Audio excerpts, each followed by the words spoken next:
It is August 19th, 2025, and we have reports of radioactive shrimp. We also are learning about pigs with neon blue flesh. And of course, Bigfoot's corpse is coming to the New York State's Fair. This is Inverted World Live.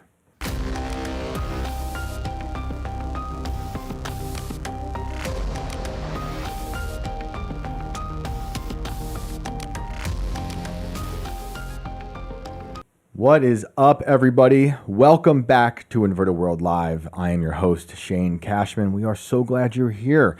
We have so much to cover tonight. But for those who are new to the show, I have to remind you and remind everyone else, this is a call-in show. Our phone lines will be open in about 30 minutes, and we'd love to hear from you if you have a strange and unexplained story, or if you have thoughts on anything we've talked about. So you will find the link pinned in the chat on both Rumble and YouTube. It's audio only, and we would love to hear from you. I am joined, of course, by Brandon. What's up, dude? What's up, Shane? What's up, everybody? And holy hell, it's time for IWL. Let's get weird. I love it. Guys, again, I just want to thank everyone. Massive support. Thank you guys so much for tuning in, for liking, sharing, subscribing. It's been awesome, and you guys make the show. You know, you guys are amazing. In the chat, we love you, and the callers, you guys really do make everything amazing. So we got this, I don't even know where to start. I'm looking at a million stories right now, and it's just a big news day for the inverted world. As we get closer to, I'm seeing people on Twitter just constantly say they're expecting something big. I don't know if that's part of a psyop, but it feels like we're on the precipice of something. And you've been saying it for weeks now. I have been saying it for a while. Something feels off. I don't know what it is, but it feels like everyone's trying to manufacture some major event, and I don't know. But it's like Gandalf said, it's the deep breath before the plunge. It feels that way. It feels that way. I don't know if Bigfoot has anything to do with it, but so many things have been going on lately in terms of the UFO disclosure. I'm putting that in quotes, and the drama in that community, the Epstein stuff, all these weird little stories we've been getting into on this show with the animals, the zombie squirrels, the zombie rabbits, the robot rabbits being sent into the Everglades to somehow attack the Burmese python population. It's getting weird. But I'll be honest, I think it's always been weird, and we are paying extra close attention. But, last night we were talking about robots being pregnant. And now we've got Bigfoot. But let's get into this Bigfoot story, because I just couldn't pass this one up. It's too good, guys. We have this upcoming exhibition of real Bigfoot remains at the New York State Fair, and it has the Sasquatch community up in arms. Look at that picture they gave us. Is that real? I think that's definitely an illustration. That's the best photo I've ever seen of Bigfoot. It's definitely an illustration. It's a non-blurry photo, real photo. An upcoming exhibition of supposed real Bigfoot remains that will be showcased at the New York State Fair has upset some of the biggest names in the Sasquatch research community. They're very fired up, and not in a good way. A press release announcing the exhibit claims that this discovery is being hailed as one of the most monumental biological discoveries in recorded history. It will supposedly present irrefutable physical evidence and shocking DNA revelations that prove the creature is the long sought-after missing link in human evolution. The Bigfoot remains were allegedly discovered in the fall of 2024, deep within the Adirondack Mountains, by veteran cryptozoologist and lead investigator Charles Snake Stewart. Guys, his name's Snake. I'm already into this. However, as the press release states, the discovery has been met with both fierce debate and resistance from mainstream scientific institutions. But what do they know? What do they know? That would be an understatement, says the article. This discovery, and the article put discovery in quotes, has not only met resistance from the mainstream scientific community, it has also been met with much backlash from the cryptozoology community, which isn't even based on real science, it says with an exclamation point. A very condescending exclamation point, I must add. I see what they're up to here. Matt Moneymaker. Come on. Matt Moneymaker, founder of the Bigfoot Field Researchers Organization, blasted the upcoming exhibition and the man behind it in a scathing post on Facebook. A newcomer, hoaxer, scammer, going by the name Charles Snake Stewart is claiming to have a Bigfoot corpse that he will exhibit at New York State Fair in August 2025. No, he doesn't actually have Bigfoot remains. This guy's name is Matt Moneymaker, Yeah, and he's jealous. like, this guy's name is Snake. Yeah. Come on. Be careful, guys. It's just a cheesy fake dead Bigfoot, perhaps a little bit better than Tom Biscardi's famous fake dead Bigfoot. Shots fired. A hoax by itself is not necessarily a crime. This is still a quote. But when the false claims underlie a sales pitch for money, then the hoax becomes fraud. It crosses the line to illegality. Snake will learn the hard way about that. Snake makes several unambiguous claims that his exhibit has real Bigfoot remains backed up by DNA analysis that he claimed was performed by Cornell University, the results of which shows his Bigfoot remains are that of a Neanderthal. In the real world, Cornell University in particular has always been steadfast in their refusals to get involved in anything related to the Bigfoot subject, especially DNA analysis. So that is one of many false claims by this exhibitor. Sasquatch researcher Steve Coles, that's a great thing to have on your business card, by the way. Yeah, I'm Steve Coles. I'm a Sasquatch researcher. Also attempted to debunk Stewart's claims. He did a deep dive on Charles Stewart, the person, and came up with what he believes are numerous suspicious findings. Last week, a report by WRGB News in Albany appeared to lend some credibility to Stewart's claims. Look at that. They say the creature, nicknamed Dak, stands approximately 8 feet tall, with a heavily muscled build and thick brown hair covering most of its body. Its facial features are a mix of human and ape-like characteristics, including a heavy brow ridge and a wide, powerful jaw. Am I reading about myself? The cause of death remains unknown, with no obvious signs of trauma or injury. The investigation has revealed several key insights into Bigfoot's biology. A fresh scat sample indicated that Bigfoot is an omnivore with a diet consisting of both plant matter and animal tissue. The presence of parasites suggests a scavenger diet. Advanced image scanning of the skeletal system has provided new insights into Bigfoot's size, posture, and locomotion. So we have a diet. How long until people start doing the scavenger diet? That sounds like fun.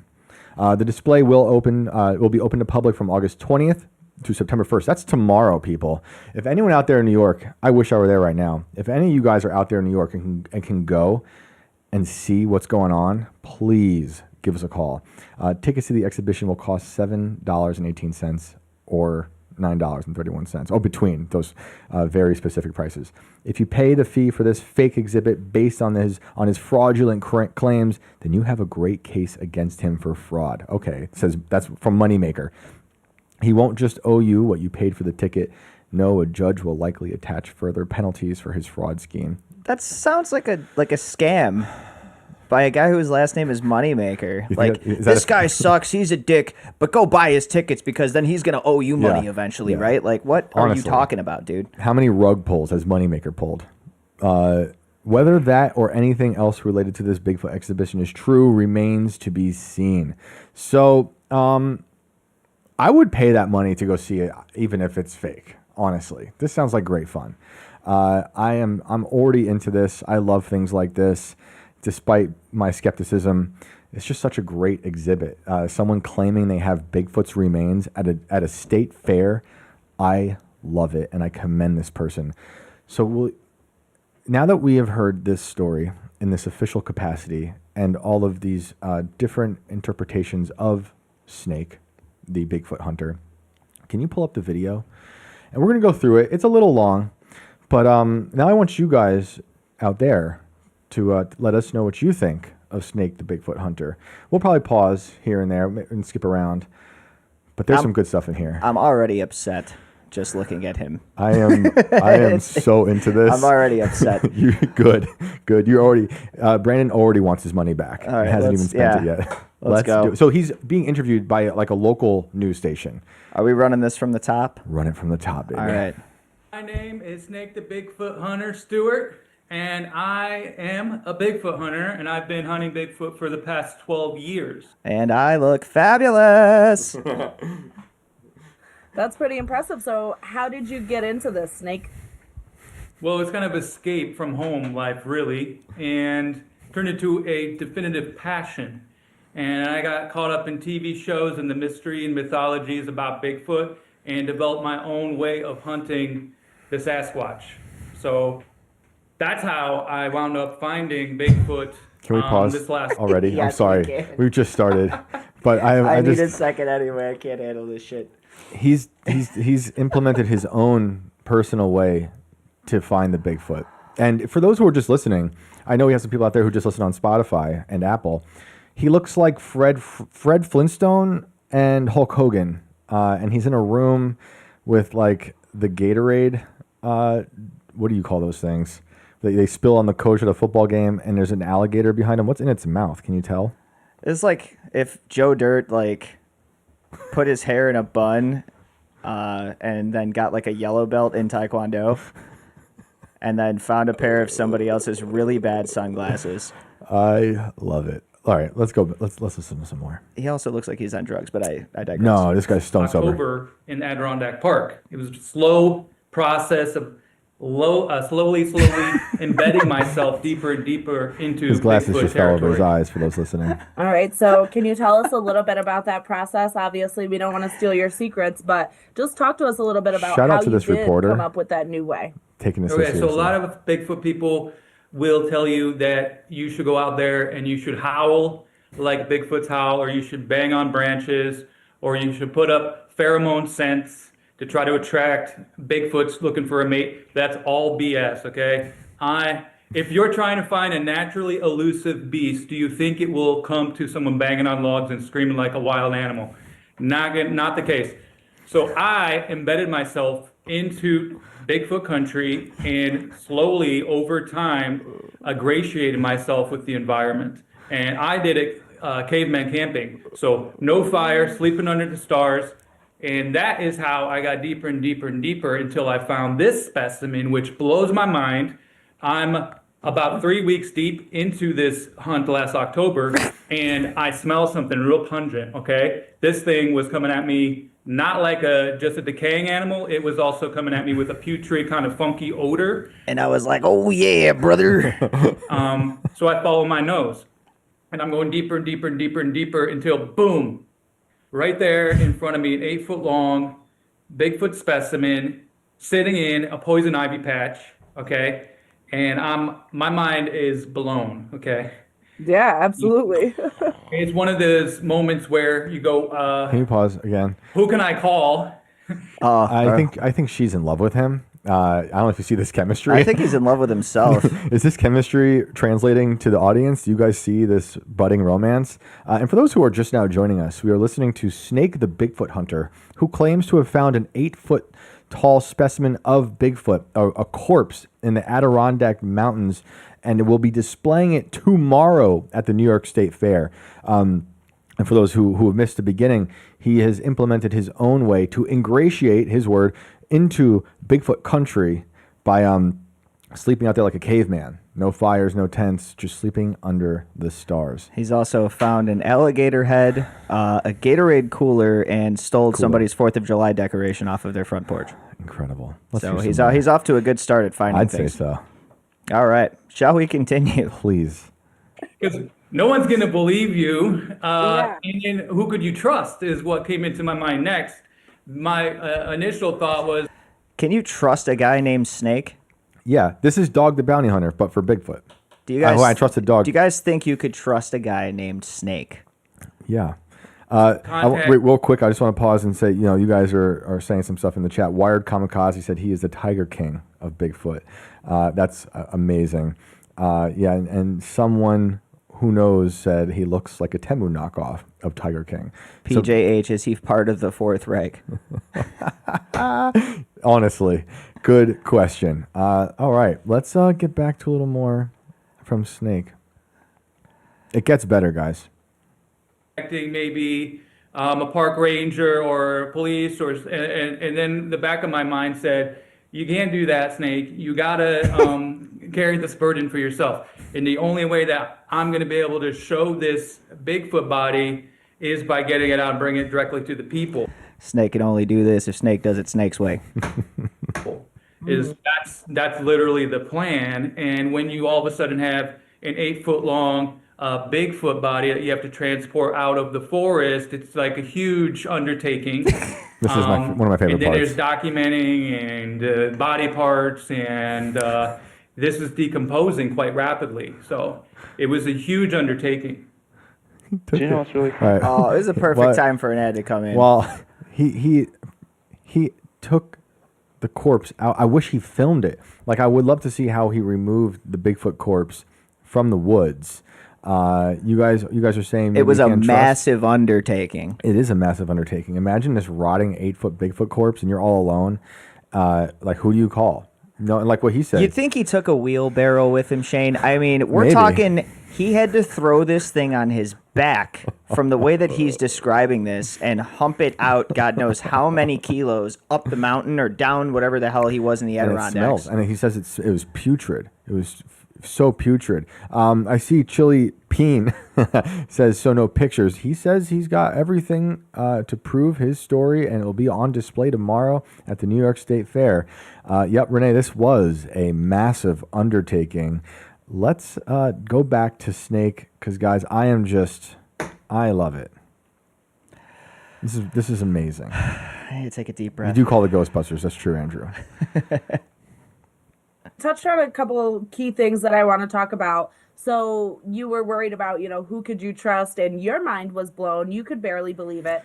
So what would you say to the skeptics out there that say, oh, no way, you found Bigfoot? Okay, so this is the This is a first date, guys. This is the best first date ever. Okay.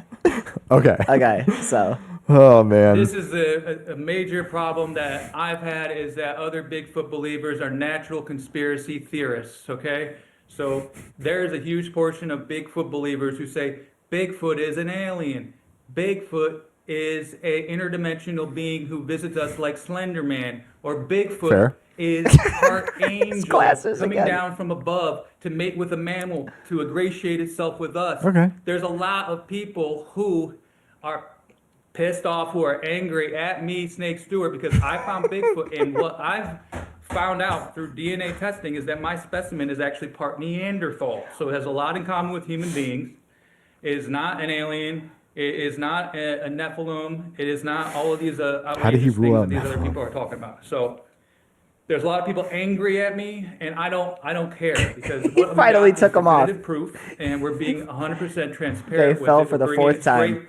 to the New York State Fair, which has a global reach. It has hundreds and hundreds of thousands of people are going to be able to see this Yes. and be a part of this monumental exhibition, which is going to change the history books. Like, First 100 people get an autographed sweatband signed by me, Snake Stewart. Come on, man. Wait, it gets better. literally. What is he holding now? Oh, his glasses. His- yeah, he definitely they fell off his head trust again, so the he audience just with said, this "To project." hell with it," and he So took 'em off. That's the whole idea behind this, is getting away from the skeptics, bypassing big institutions in science, and bringing this thing directly to you and saying, take a look at this. This is Bigfoot. Bigfoot is here. It is real. My mind's blown. Your mind's blown. I'm in it with you. I'm not an I'd be like, fuck Bigfoot, Snake Stewart's here. To hell with the Bigfoot remains. We got Snake fucking Stewart, man. outsider. I'm not preaching at you. I'm just telling you the facts. So that's my situation at the moment. And I'm sorry if I'm talking fast. I'm just excited. I'll just do a little bit more. Totally fine, and you're touching on all the things that I wanted to discuss, so it's perfect. So talk a little bit about what's actually She's going to be smitten. at the fair. So you're bringing the Bigfoot specimen to the New York State Fair. Is this what we looked like during like all those pre-records? Yes. Like with Sarge when we were like desperately trying not to, like we were just like literally talk thinking, about that. Dude, I want both these people on this show. I love it. I mean, this would definitely be a fun interview. I'm gonna make it happen. Like if we got this guy into the coffin for an interview, that would be intense. I got so many questions I want answered. We're getting Snake on this show. Where does he get his glasses? So this Bigfoot is stinky, and it's been Shit. Oh my God! Incredible. Mean, like just the whole package. I'm getting it. I'm getting the whole package. Yep. pretty much drying it out, fumigating it. There was a taxidermy process, so the guests who are going to be at the fair visiting Bigfoot's remains. Wait a minute. So you're telling me he already faked it? Yeah. Listen to what he says here. No. See what you guys The think about Bigfoot this body. part. It might look like a taxidermy gorilla or monkey would. But You desecrate Xiao Lao. It might. Just heads up. It might look like a gorilla. Because Just a heads up. You know, it might look like a giant stuffed animal. I'm just saying, you know, in case you're scared of stuffed animals, you know, don't come look at Bigfoot because he kind of looks like one now. I don't know. They did a pretty good job. It was only $200. But that's just part of kind of how we had to salvage it. Like I said, if you didn't hear already, it was decomposing. So We had to completely refabricate it from scratch and turn it into something that we could use and pass off as real Bigfoot. we have the salvaged body, we have bones, we have fur samples, we have DNA evidence, we also have footprints that have been cast from around the surrounding area. It's all going to be on display. We do also have some historical artwork. We can stop it here. This is my new favorite public figure. This is a man of the people. This guy is going to deliver the Bigfoot corpse directly to you for $7. Well, between $7 and $9 at the New York State Fair.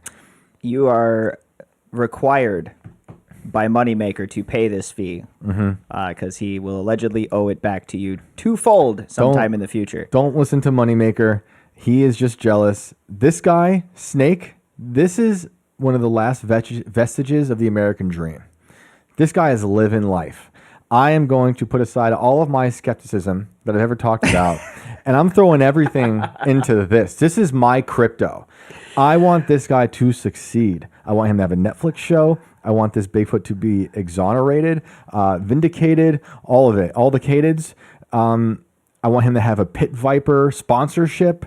I think this is the future. I am so happy for my home state of New York to have this at their state fair. I can see him with like a monster backdrop behind him, like energy drink, fucking sponsorship. You know, he's wearing a Mountain Dew fit. And I should say, he will be in the horticulture tent next to like a giant baked potato, perhaps. So that does put a lot of gravity to the situation, in my opinion. And I just like that he's bypassing science. I mean, who needs science? Science died. I mean, during COVID, science, the experts, that was the first casualty. We don't need them. We need the people. Yeah. You know, the people are behind this Bigfoot corpse. I don't care what Moneymaker says and whatever frauds he's up to, trying to discredit someone as amazing and honorable. Yeah, maybe a Snake. Someone needs to go shake him down, you know, like shake your Moneymaker. Yeah. Just shake the shit out of him and get all the money out of him and tell him to shut up. Snake, here on Inverted World Live, we are with you. I believe you. I want to see this in all its glory. And I am publicly inviting you to the show, but I will also be privately inviting you to the show once I find your contact. And we would love to have you here, Brandon. I would love to we'll host you and your Bigfoot corpse. I don't know if we need to wear like hazmat suits, like what's going on with this putrid smell. Maybe that's been gone now after the taxidermy. I'd love to talk to the taxidermist who did it. It was the local Build-A-Bear. They had all this required materials. They were cheap. They did a really good job. Shout out to Ron, the manager. Ron was fantastic at the Build-A-Bear. Oh man, that I got my Wookiee. Your Wookiee. I am suspending all disbelief for this It's gonna be a Bigfoot. Chewbacca. It's gonna be a damn Chewbacca. This whole time. You know? Son of a bitch! I should have known. So I'm seeing you guys in the chat. When is the New York State Fair? It starts tomorrow. He will be there. Snake will be there tomorrow next to a giant pumpkin. His Bigfoot corpse will be wedged between a giant baked potato and the New York State's largest pumpkin, with artwork from the guy who filmed the Bigfoot video in California. And if that doesn't say authenticity, I don't know what does. I just thought of the giant butter statue of John Stamos that's at Riot Fest every year. I'm just assuming that's going to be there too. Which is real. I mean, obviously. I took a picture underneath it like 2 years ago. It was amazing. Amazing. So we're with you, Snake. I think Moneymaker's jealous. I think these naysayers don't know what's up. They don't want you to be right. But we're here with you. And I believe everyone in the chat totally is on board with all of this. Oh, I'm down. And I think you're full of shit, but I am inviting you to come prove me wrong, as I do with everyone else. So elsewhere in the interview, he does say his children have seen it. So we learn he has children, which makes me extra believe him. And he says his children believe it, so why not? He does end the interview by saying it's bananas, which feels like a callback to the gorilla that he may or may not have kidnapped from a zoo to taxidermy and pull off as a Bigfoot corpse. But I don't believe that at all. That's just a theory that I'm seeing people in the comments say. So I think it's Bigfoot. Someone said I am. You saying he got a hold of Harambe? This is he's like he's resurrecting Harambe at the New York He's State realiving Fair. it. Yeah, he's He's de-extincting. unextincting. Yeah, we're de-extinct. Yeah. Yeah, I'm not into Colossus. I'm into Snake, the Bigfoot hunter, and I believe it. You know who also isn't into Colossus? Herbie. Ooh. Have the people even seen Herbie yet? They just did. Oh, that's great. What's up, Herbie? How are you? He doesn't say much. No, he just chills. But I think Herbie totally believes in all this. Yeah, so the hater's going to hate. Who said that? Kristen. That's right. I think we're in for... I mean, he said this is mind-blowing, guys. He said this is going to change the history books. I'm looking for some change like that. Like Obama's change, fake. Snake's change, real. You heard it here first. So... we will come back to this story tomorrow when I hope one of you guys went to the show and took pictures and can report back to us because I can't wait. I cannot wait. And I think it's going to be worth your buck. You know, I think $7 to $9 is totally worth it. Totally worth it. I've paid more for less. 100%, dude. 100%. Absolutely. I want to know, will it smell? Like, look, if any of you out there are going... First, tell He Snake. hasn't showered since he pulled it Tell out. Snake we love him. Tell him we believe in him. Tell Snake we want him on the show. Let us know what you think of what you saw. Did it smell? I didn't shower. The smell on me is 100% authentic Wookiee decomposing tissue. I promise you. It might have changed a little bit. I had to kind of freshen up just a little bit. So a little bit different. It might just look different, you know. A little bit. It might be like a gorilla, but you know, it's okay. This is what happens when you have to go through a massive undertaking to remove an 8-foot tall Bigfoot corpse. It was a massive in the Adirondack. undertaking. It was a massive undertaking. I mean, imagine how tough it is to drag a body that big out of the woods all alone. I don't think he had a wheelbarrow because he said he did this like a caveman. Cavemen didn't have wheelbarrows. Dude, he said that he spent days camping without a fire. I don't know what the hell he was eating. Maybe Jack Link's beef sticks, you know, hopefully the Wookiee comes like he does in the commercial. Yeah. I don't know. But he apparently 3 days or whatever, 4 days, 4 nights, whatever he said, into the woods in the dark alone before he arrives at this area, which is, what did he say, Bigfoot country? Yeah, Bigfoot country. And we all know that. He just happens along the corpse of one. This man went out. Carried it back for 4 days. He went out with a goal and he achieved it. This is our Lewis and Clark. You know, this is what America needs right now. I said last night on IRL I wasn't planning on voting anymore, but if Snake runs, I'm in. I want to be his VP if the corpse isn't going to run as VP. This is exactly the kind of excitement this country needs right now. This is the golden age Trump promised us. So please, guys, if anyone out there is in New York or in the tri-state area, Go to the state fair. Or is this just another distraction? Yeah, this is a distraction from the Epstein files. They got me, and I'm into it. Nothing else is working. What do we do? Bigfoot. Yeah, give him Bigfoot. You know, you didn't get me with the bogus sphere. You got me with Bigfoot. Get Snake in here. Drop Snake into New York. He's gonna do it. So what do you guys think? You guys into this? You guys think it's real? Because obviously we do, and I love it. What else we got going on?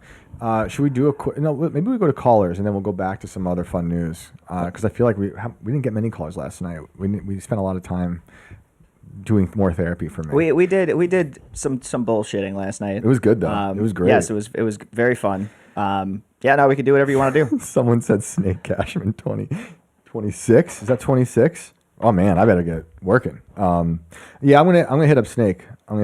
So yeah, let's get to some callers. We've got Snake, we've got Cashman, we've got Moneymaker. What is going on with you three?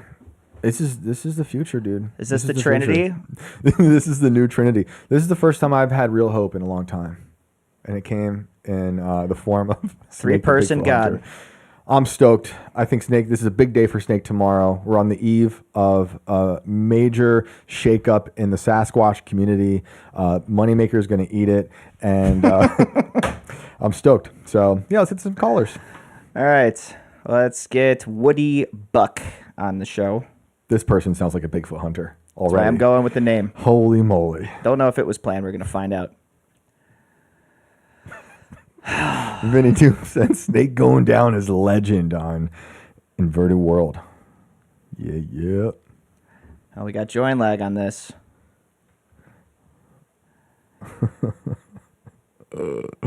Oh man. Antonio says Shane is patronizing us. No way. No way, Jose. This is as real as it gets. I am in. I'm taking all my savings out. Gonna totally invest in Bigfoot. You know, I didn't do the Hawk Tuah crypto, but I might do the Bigfoot crypto.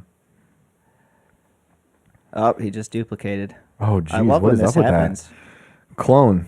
What's the word for tonight? This has to be like a Zoom thing with like connection something, because I think what's happening is he's probably getting dropped or something and then reconnecting, and it's still keeping the last session hung. I'm gonna tell Tim I think we need to pull a lot off of the White House and send him to the State Fair for the Bigfoot corpse. I'm gonna hit up all them right now, send an official message. It might not be a bad idea. Yeah. Hey, Alad, sorry, the White House isn't really working out. We do need you at the State Fair. Yeah. We have breaking news with the Bigfoot official corpse. Sasquatch correspondent. You can put it on your business card, add it to your resume. Yeah. Vinny Doom, bro, totally we need Tim. Vinny said, bro, we need Tim back soon. You guys holding it down. Yo, thank God for Phil and the whole team holding it down. It's been a bummer without Tim. I saw him do, was it 1 or 2 episodes today? But yeah, it sucks without him, but I'm praying that he heals up quick and feels better and is back in it soon. But if anyone deserves some time off, it's that dude. He's a hustler. Yeah, he wanted to do it. But he still couldn't, still wasn't feeling there. So he did Green Room with Kevin Sorbo today. That's sick. So if you guys are behind the paywall on Rumble, go ahead and check that out. You know, Tim did a couple, like 20 or 30 minutes with us. Should we go to try someone else? If I've got him in here now. I just need him to unmute. Oh, hey. Oh, sorry about that. I was having a difficult time with the computer and the cell phone. Can you hear me? Yeah, loud and clear. Oh, great. Let me go out to the machine shop so I don't bother anyone. All right. That sounds like a much louder environment to me. Let me go to where all the robots are screaming loudly. No, it's very quiet in there, I assure you. Now it sounds like a kill room when you put it like that. Oh, hell, geez. Mr. Serial Killer. Hey. No one has confirmed this yet. Not to be blunt. No, it's totally fine. Anyhows, yeah, no, I love what you guys are doing. I really love that Mexican sorcerer that was on last night talking about drinking in the desert. Incredible. That was wild. Yeah, great call. Really bringing back that old school radio stuff. Thank you. No, I was thinking the other day, I was actually really pissed off. Excuse my language. I was really pissed off the other day. This might sound a bit odd. This isn't really supernatural or aliens or anything, but it is a little bit coincidental. We were talking about what's the term? Mandela effect, and the way that sometimes things happen coincidentally. Yep. I was really pissed off. I was talking in chat the other night. I was saying something along the lines of, I was really frustrated. I said, God, give me a sign, Like, I was just like, this is stupid. Just God, give me a sign or something like that. Well, monkey's paw found out today my grandfather's been dead for 4 months. Whoa. How? And no one told me. Wow. That's wow. Well, I'm sorry. I'm sorry to hear that. It's, thanks.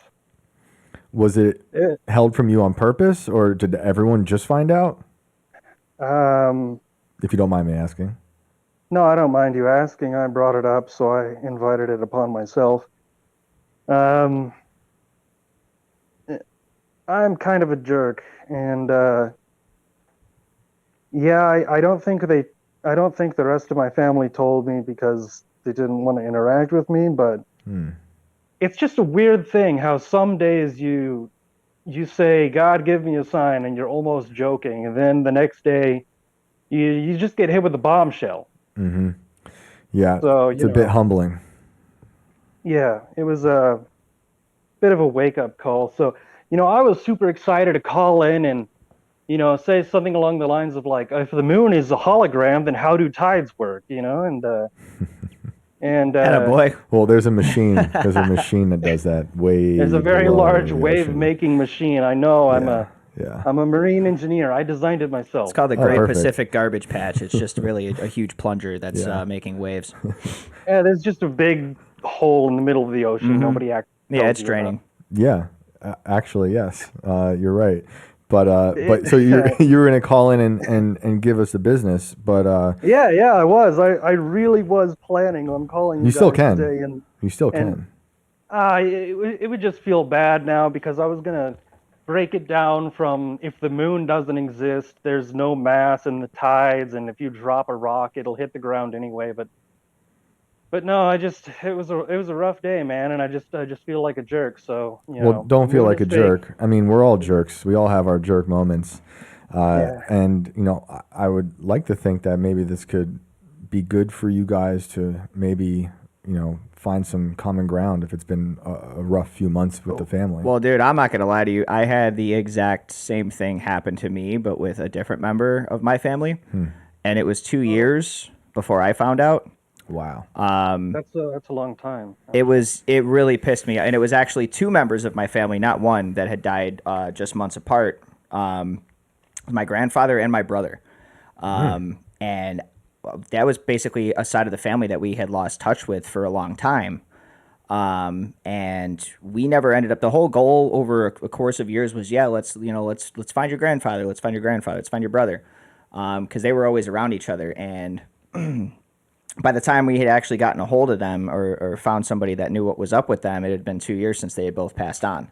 Wow. So I was super pissed, and I can tell you that that feeling really sucks because you're angry. Yeah. Like everyone's already had their, gone through this and moved on, and you didn't even get a chance to be like a part of it.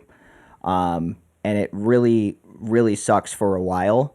But that exactly feeling, that feeling that you've got right now, though, dude, I've had it, and it does go away. I don't want to say it necessarily gets better, but it's one of those things where like that wound will heal up and it'll leave a scar, but it does stop hurting eventually, and you do make peace with it. It's just, you have to find your own way on that. It just sucks. Yeah, it does, man. I apologize for calling in with something very normal. Nah, man. No. I'm an engineer, and I wanted to talk about, science. It's stupid, man. You're good, man. Don't even kick yourself. This show can use a little normal sometimes. Yep. I mean, at the heart of a lot of this is the sort of odd, strange grief we all have to go through in this life, That really was the weird thing about it, was just here I was making jokes yesterday, and today it blew up in my face. So I won't take up too much more of your time. I'll just leave you with this thought. Shane's not a serial killer. I'm positive that when he takes the glasses off, he goes and he hunts down demons with shotguns. I'm positive that's what his second job is. I think that's great. I appreciate that, and I will never divulge my alter ego, but that does sound appropriate. But man, I appreciate you calling in and sharing the news, though it is sad. And you're welcome to call back and talk about your belief in the moon and gravity and all that, belief in the moon. and all that good stuff whenever you're free, man. Hey, man, I'm with you. Yeah. I'll back you up 100%. You guys can gang up on me whenever. It's fine. All right, thanks, Mr. Cashman. I hope you have a nice day. Of course, man. Thank you, man. Bye. I'll tell a quick story. This will probably just add to the weird lore I've already been. Demon hunter, vampire. I don't think I've told this story. Undertaker. Yeah, well, gravedigger. Cowboy. Gravedigger, not an undertaker, but my grandfather, who I always talk about, who I sat with when he died, and whose funeral was on my 30th birthday. You and the caller just reminded me that his older brother, my grandfather's older brother, is the guy I mentioned last night who was in Hiroshima taking those pictures. Yeah. And when he came back from the war, he was messed up, like PTSD. Yeah. And he started a TV shop in Long Island, on Long Island for Alex if she's listening, and just went mental. Started shooting out the TVs. This is all according to my grandfather. They were 8 years apart. And just couldn't bring himself to existing the life he had before the war. And my grandfather and his brother rode Indian motorcycles a bunch, and they were really good at taking apart cars and bikes. And one day, his brother decided to take one of the bikes, and just peace out. And no one ever heard from him again. And years and years and years go by, and we only get this story through the family that his older brother would eventually have. And what had happened was, this is ridiculous, but this is the family lore, I swear, and this is going to make me look way more like a psyop than I should be even saying. He went to California, homeless, and someone approached him on the street and said, "I'll let you live in my basement if you hand out these pamphlets for me." And that person with the pamphlets wound up being L. Ron Hubbard of Scientology. What? Yeah. And he lived in his basement for quite some time, met his wife at one of those weird meetings where you do all that weird Scientology stuff, and they got married. And then L. Ron had a flood in his house in, I think, New Jersey, and sent my great uncle and his wife to go clean up that house. And they went there, and they realized something like the spell lifted of Scientology. And they said, no more. We're never going to do that again. And they became Quakers. And so I'm getting all this from like their kids. And my grandfather only ever saw his brother again when my grandfather was a cop in the city. This was probably in the 70s now, 80s, early 80s, maybe late 70s. And they said, "We found your brother dead in a stairwell, and we need you to identify his body." And when he went to identify the body, he said, this is how he put it, it was his face, but it wasn't his body. And by that he meant, my family got a lot of big dudes, like 6'2", 6'4", 6'5", wide. And he said his brother's body like shrank, like it was just a smaller, frail body, and he didn't make any sense to him. He found out he was a machinist, but he knew his face, and it was like, that's my brother. And that was the last time he saw his brother. And then at the funeral is when they got all this information. And I became fairly close with with the great uncle's son, and so I got a lot more details from all this stuff. But wild. What? Yeah. So I know from just secondhand hearing that story, like with you and your brother, which is crazy. That really screwed up my grandfather, losing his brother that was his hero, and then only ever seeing him again without knowing anything like I just told you guys until later on, having to identify the body while being a cop, in the city when the city was a very, very, very violent place. So, yeah, wild. There is Scientology lore on that side of the family. Insane. Yeah, man. It's not easy. That shit sucked.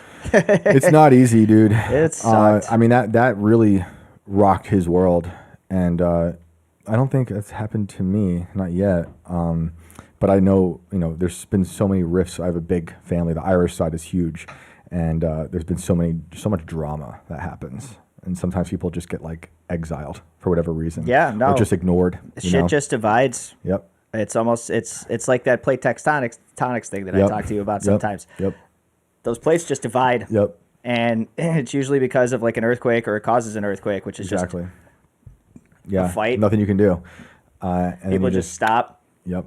And that's it. One day, you don't realize, that's the last time you guys are doing a Thanksgiving together or a Christmas together, and then it's just immediate family from there on out. Oh, we don't talk to them anymore. We don't do that. Shit happened so much in my family. It was ridiculous. And I mean, we went from holidays as kids with like fist fights and shit, breaking out in the kitchen between like our aunts, you know, like I remember one Christmas my aunt hauled off and punched my mom in the head with a ring on her finger. My mom had a knot on her head, and it was just like, all right, well, we're going home. Yep. It was constant madness, to the point to where like you were almost glad to not be doing it, But then you realize over a course of time you don't really get that again, Still, so, it's sucks. No one should be going through that kind of trauma, though. No, but family is family. It was so all tough. just real old wounds, and all anybody ever wanted to do was get drunk and reopen them. You know, every chance they got. You never loved me. Fuck you. Oh yeah. Yeah. I mean, I did experience. I feel like there is going to come a time soon where I'm going to experience that sort of thing, because there's a lot of family that totally doesn't. They pretend like I don't exist anymore because of COVID.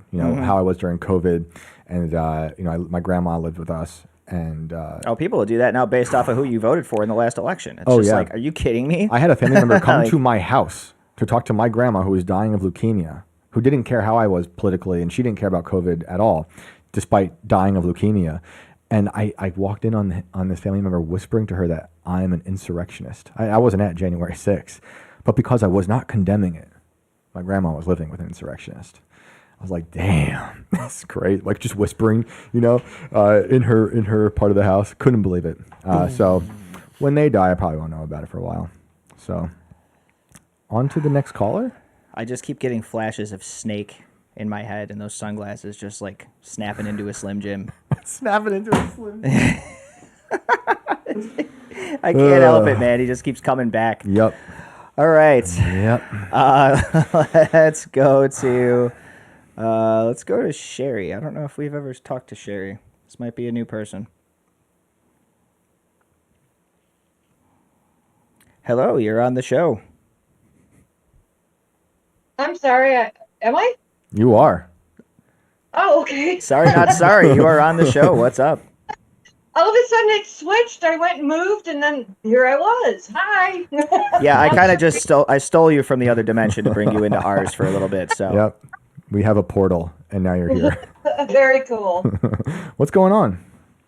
Well, just kind of like what I wanted to discuss is that fight between good and evil that's going on right now. Yeah, big time. That spiritual imbalance that we have today. Mm-hmm. Now, I'm going to preface this with saying that I am not a Christian. I am a shaman, but I don't have a problem with Christianity. Actually, I think Christ is one of the people most of us should try to emulate. Just so y'all know that. Okay. Just so y'all know that I'm not trying to downplay anybody's faith. Okay? Yeah. So when it was probably like almost a year ago to this day, quite close to it, where I ended up waking up and my dog was just tripping. Lucy, my dog, and she's Shepherd Malinois, excuse me, mix. Okay. Anyway, she was tripping, and I didn't know what was going on, so I grabbed her and threw her in our room, me and my husband's, and she went under our bed. And I went to lay down, and I looked up, and there was this thing that looked like a being coming towards me. It was outlined in red, and it was kind of a grayish black look. And it was coming towards me. So spiritually, I believe in energetic stuff. So I put up my hand and forced it away. And forced it back into its own dimension. And I think some of the things that we're battling right now are interdimensional stuff. I don't know if y'all agree with me or not, but that's my story. Well, yeah, we might have a difference of definition on what is interdimensional, but I 1000% agree that there's a spiritual warfare on. And in my opinion, it's demons from hell or some other place that are totally infiltrating this world, that have always been here, that want to seduce people and divorce them from goodness, from God, and possess them and make them carry out their dark deeds. So, whether or not we have the same worldview, I think this is certainly something that's happening.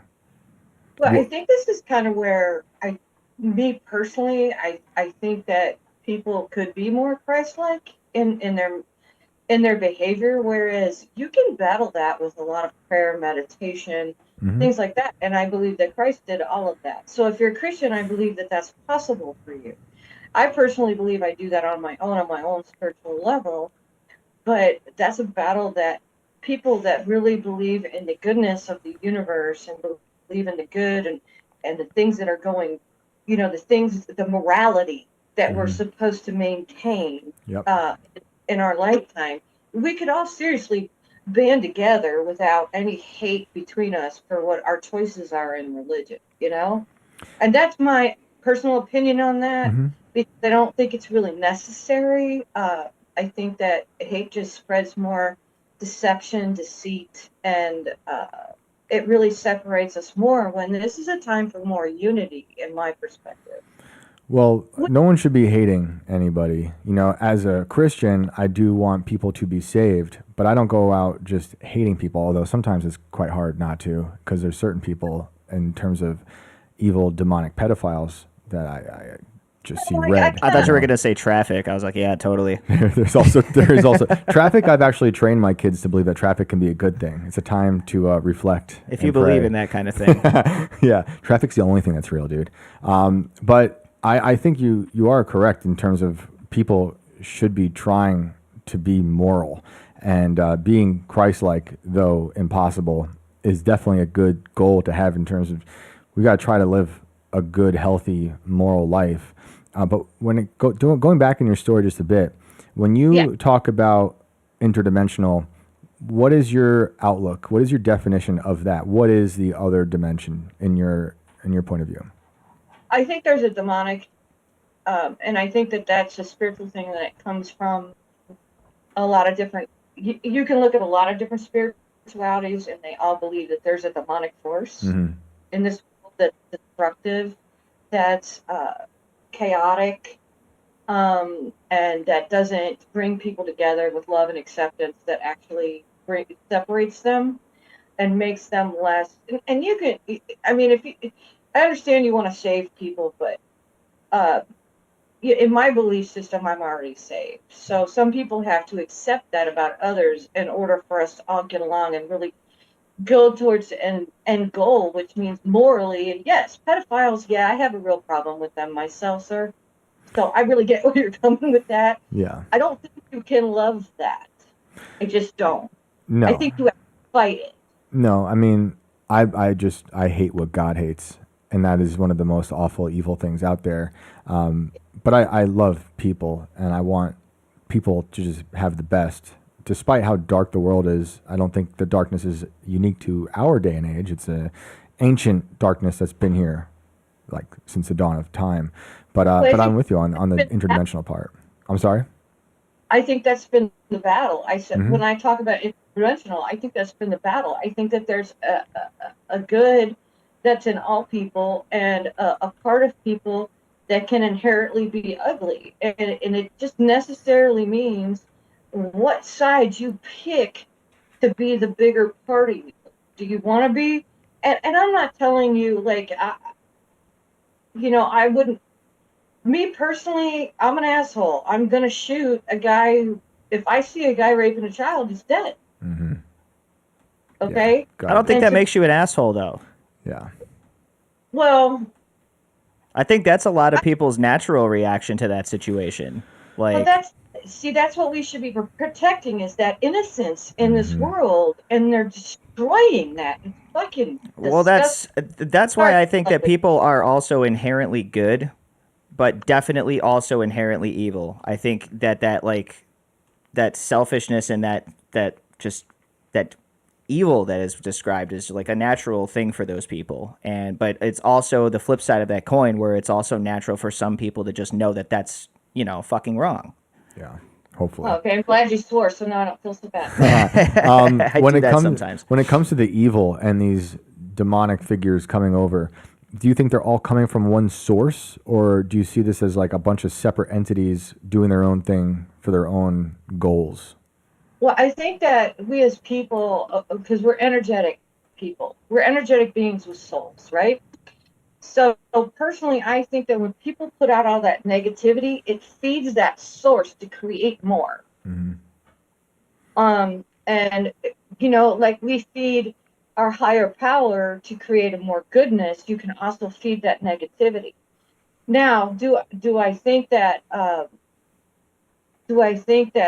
they create those things to come and torture people that are trying to do the right thing, like you and me and your co-host here? Yeah, I do. Mm-hmm.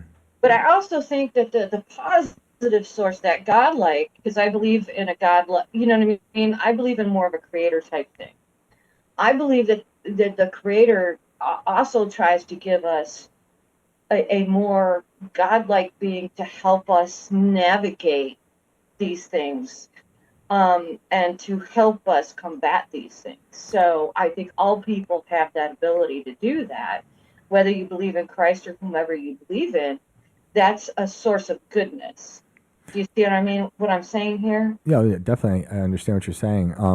What's your view on the afterlife? I go to the Summerlands, but I reincarnate if I want to. And that Summerlands, can you refresh that for people? I know that's come up a bunch on the show, but if you could just kind of lay out what that is. More like a heaven. It's earth-based heaven, where it's not steeples and clouds and all that stuff. It's more, you're on a land that is beautiful all year round, and have plenty to eat, plenty to do, and you get to live peacefully while your soul rests until it wants to move on to another, come back and learn another lesson that it might have need, to ascend to a higher level, to never have to actually be a guide or a teacher, which you would call an angel. And you believe the soul has that ability in the Summerland to then go back and be back on Earth in the physical world? If it chooses to, yes. Now, it depends on how long that soul wants to wait, or if it chooses, like, I'm just tired and I don't care if I ascend to a higher plane. You know what I mean? Well, they'll just stay in the Summerlands. But, like me personally, I am trying to ascend to a higher plane to help people on Earth when I'm no longer a physical being. Well, do you believe you've been there before? Oh, I believe I've been reincarnated, yes. Yeah. Now, do I know my reincarnations? No, I'm sorry, I don't. I'm not sure that you're not supposed to remember your past life for a reason, because you're not going to learn these new things that you're supposed to understand this time around, this time that your soul is actually involved in the universe physically. What do you make of people who say they remember a past life clearly? I mean, okay, so you can, some people have the capacity to do that. Okay, like Buddha's able to pick out, because for a specific reason, and I've watched this repeatedly, Buddha is able to pick out what gloves Buddha wore, as, you know what I mean? Like, as a child that is reincarnated as Buddha is able to pick out the gloves and the things that it used in its past, or that child, his past life, because it's usually a man, right? So therefore, I believe that some are given that capacity due to the spiritual needs of the group at that time. Now, do I believe some people are fake? Yes. I'm going to tell you straight up. Yeah, I believe some of these people are lying through their teeth. But then I believe that some people maybe, but I think it's very rare. And I think you have to do a real soul searching, and it can't be something like I was queen. I was the queen of Egypt, and I was this, and everybody wants to be elevated to a higher status. I'm calling bullshit because I'm betting money. I was probably a shepherd's daughter, because I got farmer instincts. You know what I mean? I don't know if I was or not. I'm not trying to tell you I was, but I'm just saying more like my personality is to be more earthy, raise crops. I love animals, stuff like that. You see what I'm saying? Yeah. Well, fascinating conversation. Do you have anything else you want to add before we get to another caller? No, I appreciate you taking my call, and thank you so much. And thank you so much for your respect and kindness. I appreciate it. Yeah. I really do. Likewise. Thank you so much for calling. Have a good night. All right, you too. Bye. I once had a witch in Savannah tell me I was a hooker in a past life. Yeah. I don't know. That's a bold accusation, lady. I don't believe it, but she did say it. She said it a few times. I've seen you, Shane Cashman, you slut. Yeah, how do you know, lady? Are you pimping me out in the past life? Sheesh. Oh, my God. All right, let's do another caller. Is that another occupation now that we need to add under this list of growing jobs that you've had? Past life. Prostitute. Hooker. Yeah. Prostitute past life. That's my new band. It's only been 1 hour, guys. I don't know if I'm going to make it another 60 minutes of this. Was the witch hot? No. Robert asked. Between Snake and Prostitute Shane, I think I'm almost tapped out here for the night, guys. Oh man, no, she was a scary witch. She was like your classical quintessential witch. Oh God, now I'm picturing you in high heels. Is that wrong? Yeah. Yeah, you're gonna have to leave. I'm not Ron DeSantis, dude. Come on. The red light district. Starring Shane Cashman. Yeah, that's how I got Cashman in this life. You have to whisper your name though in that Shane Cashman. Oh jeez. Oh man. God, moneymaker. Justin's life said, Shane, have you heard about the missing kids in VA and how ice cream trucks are going around? I did see this. I've looked into it a little bit. Ice cream trucks are abducting kids? That's what they're trying to say. I've seen so many reports saying totally fake and other reports saying totally real. I have seen that, Justin. I'm trying to figure out what I think about it. As you know, I'm deep into Bigfoot lore, but that is a very serious story. If that is true, I do want to talk about that and bring it up. I want to find out a little more first. But even if that's not true, missing kids happen all the time. And there's been so many stories in the past few weeks of tons of missing kids being found, which is great. It's one of the things I want to champion about the FBI, something I very rarely say. But they have captured a lot of human traffickers and pedophiles and freed a bunch of kids. So can't go wrong with that. And hopefully those evil men get thrown right into the furnace with the cat heads. The cat heads that are piling up in the corner as we speak. Yep. And don't forget, we still have 1 full hour left on the east coast of Monkey Burning. So let's keep the fires lit. Let's do it. Who do we got next? We have... Let's see. Let's go back up the list here. Let's go to your baby boy. You are baby boy. Yeah, what's up?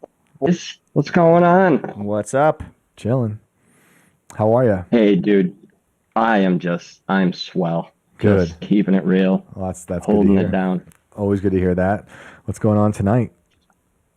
Oh, man. Okay, first, you brought Snake on, so... What do you think about Snake? Is that your guy or what? Mwah. Chef's kiss, boys. Yes. Okay. Yes. Thank you. Oh yeah. I'm glad we're aligned. So if you can get Snake as a regular, and you get the AI demon and Sarge that lives in that guy's computer, and what was the guy who was like a cryptid hunter? Has he been back? That was he never came back. He never came. We did ask for him to come back because that weird story broke in the Post that basically said everything he told us, and that was like 2 or 3 weeks later. And I was like, oh wow, he was either part of the psyop. I think his name was Mick with an M. Yeah, Mick something. If you're out there listening, sir, we are here. We'd love to hear from you. Come back. That could be your John Teeter, dude. Yeah, that would be good. That would be good. And I'm still pretty convinced that was like a 13-year-old kid. He did sound young, and he said he'd been doing it for 15 years or something. As soon as he started talking about that, I was like, I was listening to his voice patterns and stuff like that, and he came off as real to me. Just like for example, when he was talking about when he went into training, and he said, he's like, yeah, nothing really happened like the first night. Like, who the fuck says that in a fake? I'm sorry. It's too early for the F word. Who says that? That's right. In a fake story, right? Unless you're really good at making up fake stories. Yeah, the CIA could have sent him. You know, I think the CIA goes around to podcasts and they try to seed stories into the narrative to get the audience to believe in it. You know what's amazing is I didn't actually know who this was at first, and I know who it is now. Come on, shut up. I spent the first 2 minutes of this call thinking you were an absolute stranger. This is my buddy Jeff. Yeah, we talked to it's your baby boy. But he disguised his name, people. Did you knows know the trick. when he cracked the beer open? No, I figured you would know what that was. I did not. See, here's the thing: is in a Zoom meeting, you have no idea. Like, yeah, it could have been you, but like, it also could have been something much more luscious as a bring on. Because who knows? Inevitable. Yeah, who knows what the hell it could have been. Did the black cat ever come back? I did not. Okay, that's good. It's probably because you chucked a 2x4 at it. I didn't chuck anything at it. I just yelled at it, and I was a little bit sarcastic to it. But sarcastic cat. Yep. Well, so you're into Bigfoot. That's good. I'm glad to hear he's into snake. You know about this snake guy? Then I'm assuming you've known about him for a while. I did not have prerequisite knowledge of Mr. Snake. He has his autograph. No. Okay. So you just found out about Snake like I did, basically the same time. I think the world just found out about Snake. Yeah. Well, good. You're welcome. If they didn't, they're about to. Everything is hinging on whether or not this taxidermied Bigfoot corpse turns out to be real. Listen, when a guy named Snake with fake hair, wearing only a vest, says that he has a Bigfoot corpse that looks exactly like a gorilla corpse, and he's only charging $7 to see it, possibly upwards of $9. Could be 9. That is a bargain for me. Yeah. In this economy with this inflation, like he's only. Well, hey, Moneymaker says invest the 9, you'll get back 18. So what the hell do you have to lose except for $9? Moneymaker, dude. Sam Hyde's character on Fish Tank. His name is Jason Goldstriker. That's all I can think. I can't handle these names tonight, guys. I can't do it. Shout out to Sam Hyde. I love Sam Hyde. This is maniacal. Hell yeah, hilarious. He's hilarious. I mean. Alex is on that every season. Stein? Yeah. Yep. Yeah. It's perfect. So, one thing that I was listening to a couple old episodes, just trying to catch up and everything. But I think the one episode you were talking about simulation theory and but also wait, was it Mandela effect yesterday? Yeah. Or was that an old one? Yep. Okay, cool. So, do you believe, Shane? Do you believe in like the predictive programming where they have to like get consent by putting their intent in a movie or something, and then if you don't say, "Hey, don't do that," then they can do it? Oh yeah, 100% believe it. I don't know if I believe in the part that they have to do it. I think they do it because it helps ease us all into the plan, and it like embeds itself into the collective consciousness where people are experiencing it in the big Hollywood blockbusters and just seeding these little ideas into everyone's mind so that when it does come to fruition, people aren't as shocked, if that makes sense. Okay. I mean, I think that's just as likely. Yeah. It happens all the time. But like, okay, so like the snap in in Endgame, in Avengers Endgame was like CERN, right? Okay, so like this happens from time to time, like maybe 2 or 3 times a year. I wake up pretty early for work, and I'll wake up and I'll just be like, it's just different today. Like something is different. It feels different. Something has changed. And then I don't care. I'm weird enough to ask people like, does it feel just like different today to you? And 99% of the time I feel it. Most of the people around me also feel it, but just weren't saying it. We've had that conversation a couple of times throughout the course of our lives. Right. Where we just came into these eras where we were just like, you feel that shit, dude? Like, what is that? And yeah, it's a real thing sometimes. I kind of get hints of it now and again. Shane's got the radar locked on it right now, though, I think. So I'm getting messages from people. I got one in particular just a week ago from a friend, someone I've known for like 5 years now, and she swears she's in a new timeline. Like she's here. I think I am, dude. And we know each other. She's saying that there's lights in her house in certain parts of the house that were not there previously. Like just like a light fixture. And she's like, I swear it was not there. And you know, this is a mom. She's a good person. I've known her for 5 years. I mean, that's not a long time, but I do know her enough to be like, she's not some crazy psycho. And she's legit thinking there's never been this light on my porch. But I think COVID did a number on all of our brains too. So COVID, CERN, all this stuff, it's warped reality. It's accelerated the way the fabric of reality is like, it's been coming undone. And like time, doesn't time feel weird? The quickening, as Art Bell would say. Yeah, it does feel like that. Right. I think people always kind of like, there's that going on throughout every generation, but for us, I do want to lay a lot of blame on lockdowns and COVID because it totally mutilated society and time and the way we view each other, and you know, just the way fear was implemented and mass lying, and how much the government was exposed to quote unquote the normies out there as being completely fraudulent, being exiled from your own family for not doing this and that, losing your jobs, seeing overdoses spike, suicide spike, homelessness spike, people seeing UFOs more, you know, the skies being clear all of a sudden, industry shutting down, but Walmart could be up forever. I mean, it was just I worked at crazy. Costco. Oh, wow. And you are open the whole time? Oh, yeah. Yeah. And then mom and pop shops have to die. Yeah. Yeah. I mean, come on, dude. If you sell anything that's in Costco, you should be able to be open. That's fair. Agreed. I was, so I was in New York, and it was the night before lockdowns happened, and I was getting lots of ammo for guns, and also yeah, too. I did that too. Hell yeah! And I was shopping, and I was shopping for food, and I had our second was on the way, and we had a 4-year-old already, and I went to the supermarket, and this is when I knew the world was ending.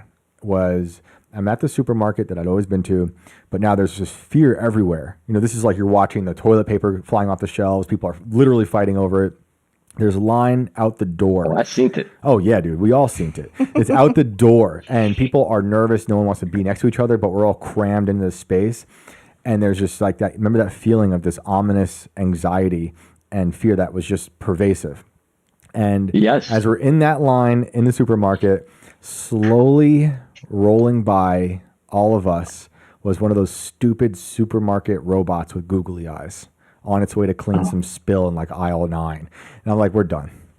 This world's cooked. You know, he's just staring at us. His eyes are googly. It was like a plastic Johnny 5.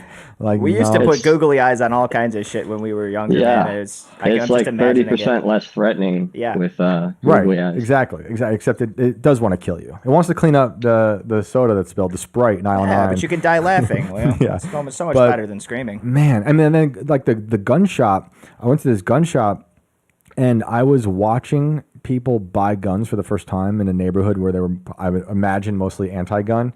And they were in such anxiety. These like they were having panic attacks. I saw this happen a few times. Dudes bought guns, ran outside. They were so afraid to be around people, and left the gun either in the shop that they bought, or one guy left it on the roof of his car and drove off, and the gun in this box fell on the ground.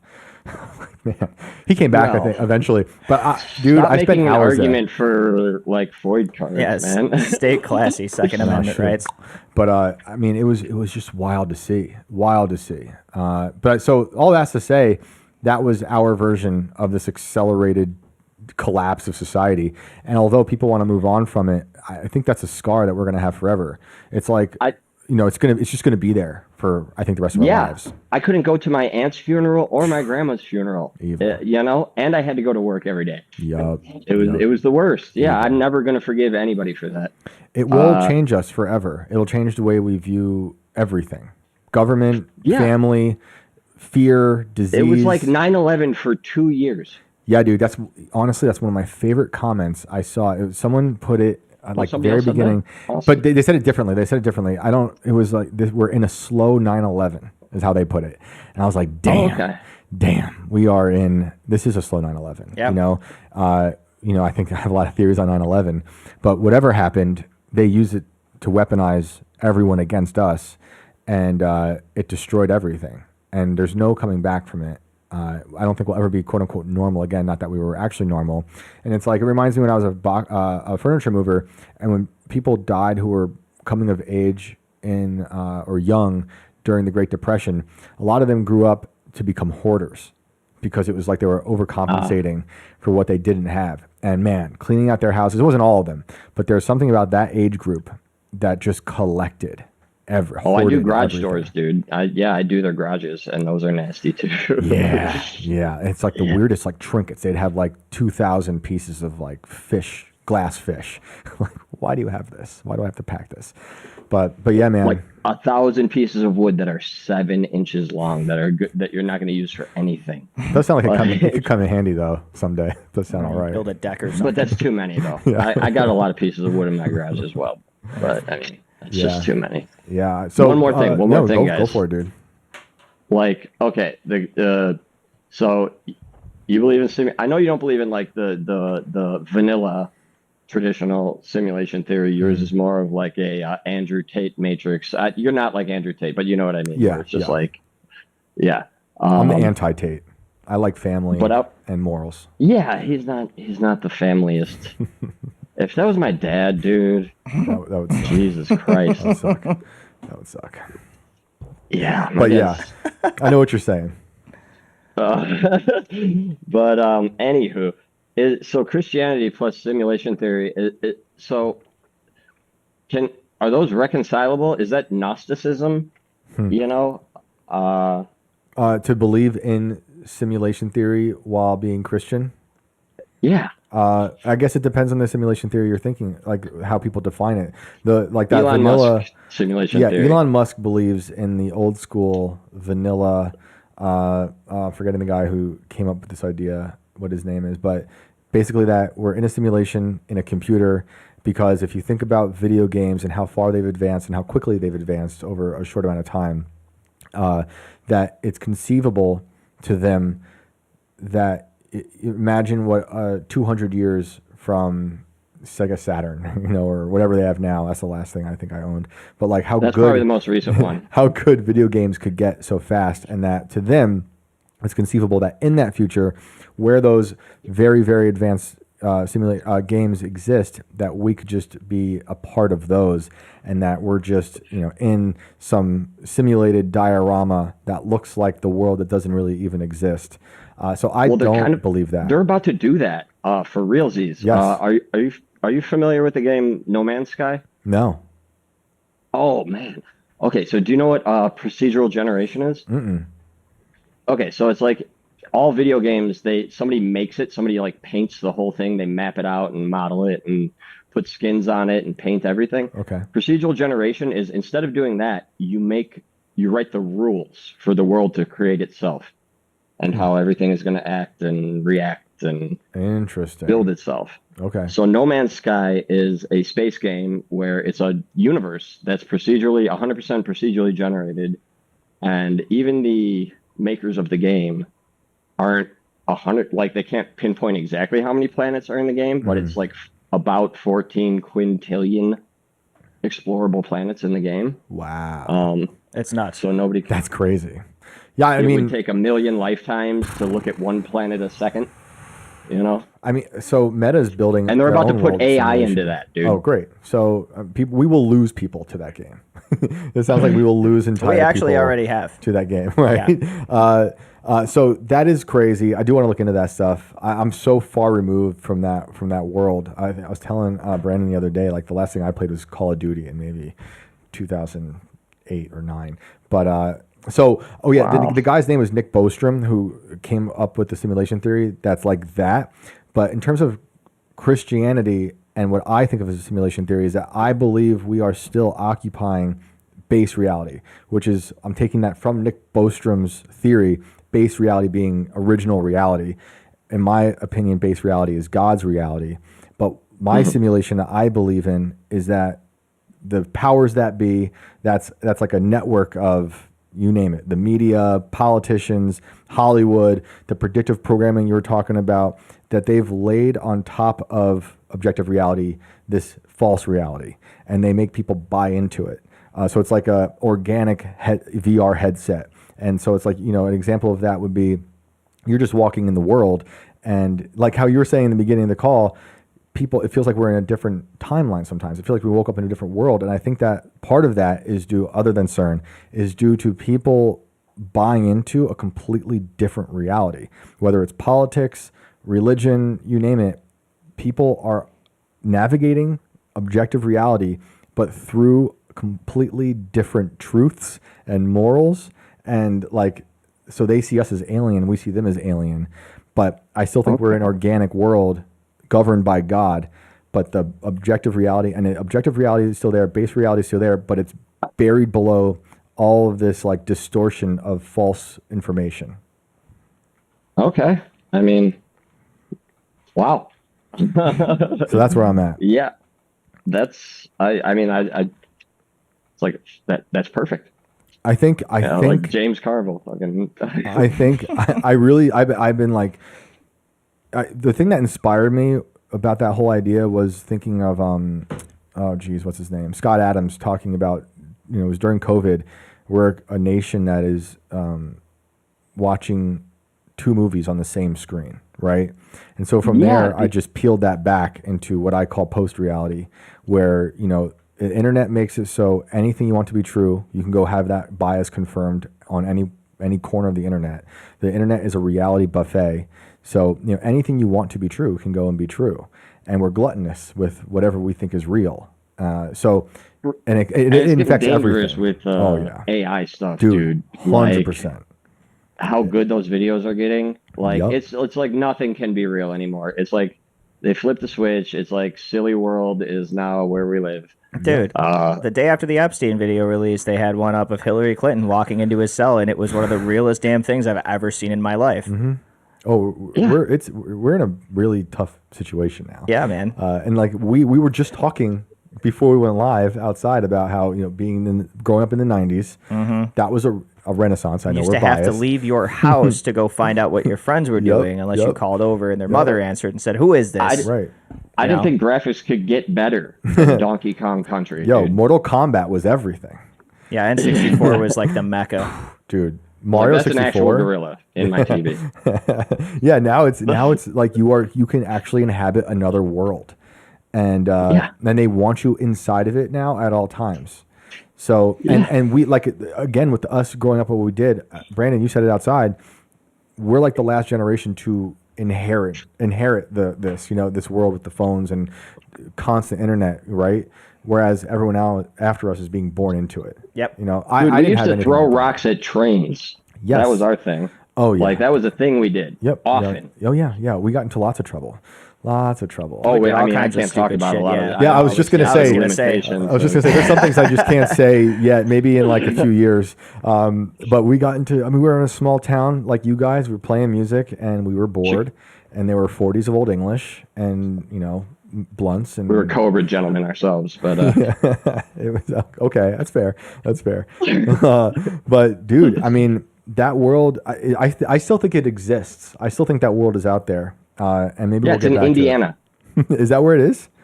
That's where it is, man. All right. Like, I swear to God, every time I go there, you know, it's the 90s. Yeah. It's like in the beginning of Portlandia, but that's in Indiana now, and nobody's liberal. Portlandia called a lot of things. Dude, I mean, show. Fred Armisen's a prophet. Yep, and a great drummer. Speaking of drummers. True. But yeah, man. Do you have anything else you want to add? It was always a pleasure. No, I've been on way too long, dude. I've been on way too long. Always a pleasure hearing from you, and hopefully you don't see that black cat again. Oh, dude, it better hope it doesn't see, because if I see him before he sees me, right in the face. You're gonna be hoping I'm not angry. He's gonna put it. He's gonna put it in the state fair. There's a Limp Bizkit nod for you guys. I'll be like, this is a dire wolf. $7, please. Honestly, and we will believe it.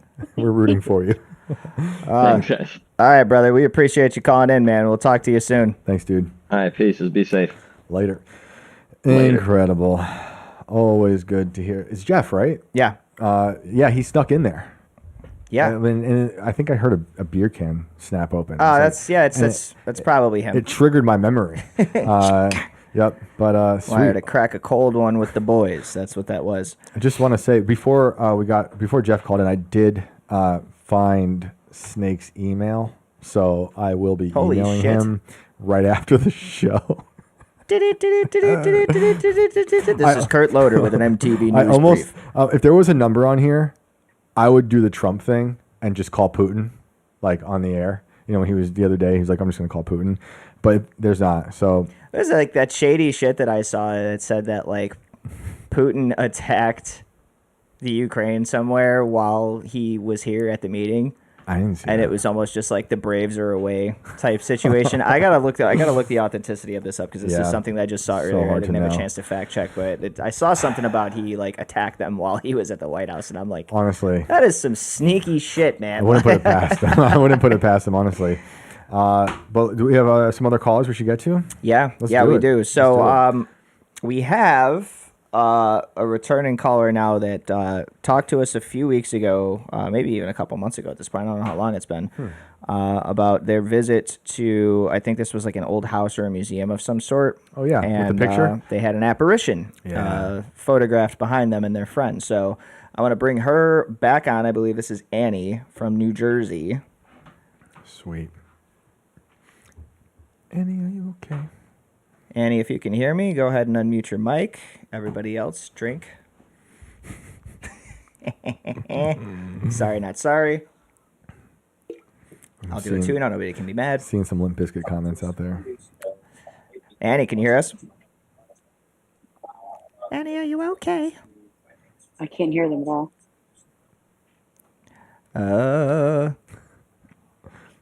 We can hear you. It's just one of those days when you don't want to wake up. He beat me to it by like 2 seconds. Bastard. Are you there, Annie? Oh, man. Hi, guys. Can you hear me? We can. Good evening, gentlemen. How are you? I'm good. Actually, a really super quick call. It's more of a conversation starter than anything else. Cool. I've been wanting to talk to you about my dreams. A couple weird things. I absolutely cannot speak in my dreams at all. Cannot speak. If I'm like having a nightmare and I'm like trying to yell or scream or anything, I actually end up screaming like for real here in the real world. So that's just a super quick thing. I just don't know if anybody else experiences that, but has that been your whole life? My whole life. I've never been able to speak in my dreams. Interesting. And when I do, I actually end up yelling like in my sleep, where like everyone around me be like, "Oh, what's going on?" That's crazy. Do they tell you what you're saying, what you're yelling? Sometimes yes, but a lot of times it just comes out like mumbling, like.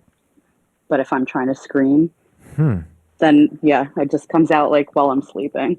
Interesting. But so that's just a quick thing. I was just wondering if anybody else experienced that, but. Every time someone in my family dies or someone really close to me dies, I dream about them exactly 3 nights later. Ooh. And we're in a transit situation, like an airport or a train station or like in a line in a queue somewhere. Every single time. Wow. So we just lost my uncle on the 2nd, and like I can count down the days. I'm like, tonight's the night. Wow. And absolutely. So my uncle was in the Navy for over 20 years as a reservist, and like I was at a port when I saw him. So it's always a transit situation, and I take that as like they're coming to see me, and like I'm on my way. Like I'm like it's okay. Like I'm on the way, but it's always exactly 3 days later. That's fascinating. Yeah, you're getting a nice little send off. Yeah, and when family on my ex's side, Uncle Jimmy passed away. His dream, well, it's his dream, but when I dreamt of him, it was an airport, and he had his arms full of books because he was always like he was for like a terminal college student, was always going for classes for everything. Like he just wanted to learn everything. So he had this arm full of books, and then like up under his books, he pulled out a bottle, and he showed it to me. And like, I can't speak in my dreams, trying to communicate with him. Like, what do you mean? What is that? But he just kept pointing to it. And then, so he died right before Christmas. And then we went to Aunt Andrew's house, his wife's house, for Christmas Eve, because we always had Christmas Eve over there.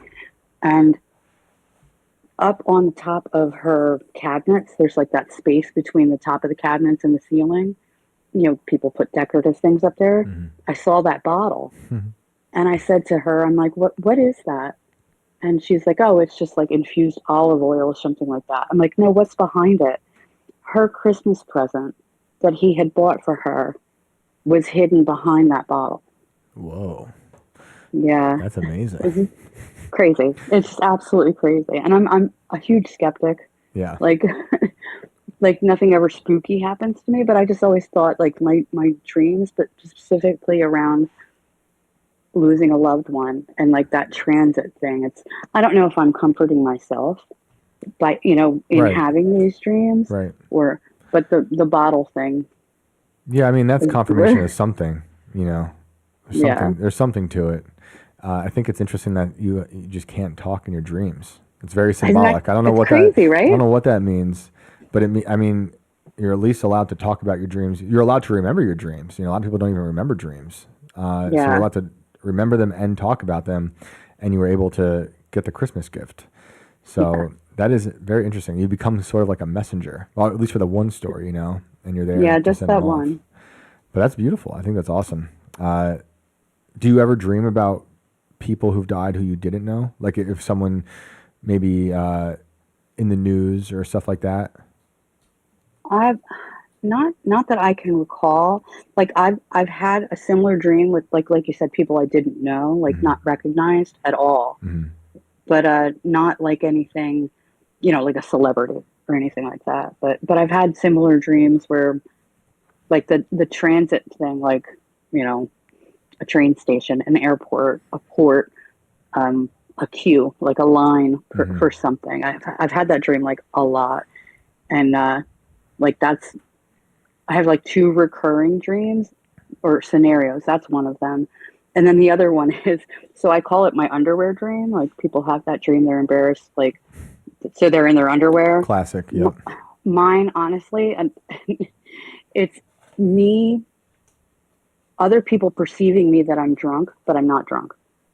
And I'm in an important situation. So like I'm at work, but I'm like stumbling and can't speak right or like falling all over the place. And I'm in my head, I'm like, something's wrong. And they're like, oh my gosh, she's drunk. Like mm-hmm. that's my underwear dream. And I've had that from, the time I knew what alcohol was. Wow. So, do you try to communicate in other ways in the dream? It's frustrating. So like in my dreams, they're usually a perceptive dreams where like I'm perceiving something else. So usually it's like watching a movie almost. Okay. But when it's an interactive dream, it's frustrating. It's usually like on the edge of a nightmare where like I feel like I need to speak, but I can't. Right. And I've never been able to talk in my dreams at all. And when I do, I actually end up talking in my sleep. It's really odd, like yelling out in the middle of the night because I'm, trying to tell a ghost like you're not welcome here or something like that. But I'm like, in my dream, I'm frustrated and I'm screaming, and then it comes like my whole body actually reacts, and I end up yelling in my sleep. So I wonder. I don't want you to have to experience a death for a long time, but should one occur, wonder if you could, like, if that you have the schedule after a death, you could sort of convince yourself to have a pen and paper in your dream. Right. I wonder if you could write it down. That's more lucid dreaming. But it'd be fascinating to see if you could somehow communicate with them. See what you learn. That'd be nice. Yeah, That's it's usually wild. a lot of pointing, like like or touching, like physical touch, like hand on your shoulder and then pointing, like I've got to go, like I got to run. Wow. So. Well, I appreciate you sharing that with us. That's wild. The bottle story is really something else. I got chills for that one. Yeah, that's one of the more crazy things. Like, there's probably maybe 2 in my whole life, including the ghost photobomb that have happened that are like crazy, and that's one of them. Awesome. Well, thank you for calling in. We always appreciate it. And just real quick, that uncle, ever since he passed, me and my whole family, and then anyone that becomes really close with me, we find dimes everywhere. Like, some people are like, "Oh, you see the same thing over and over again."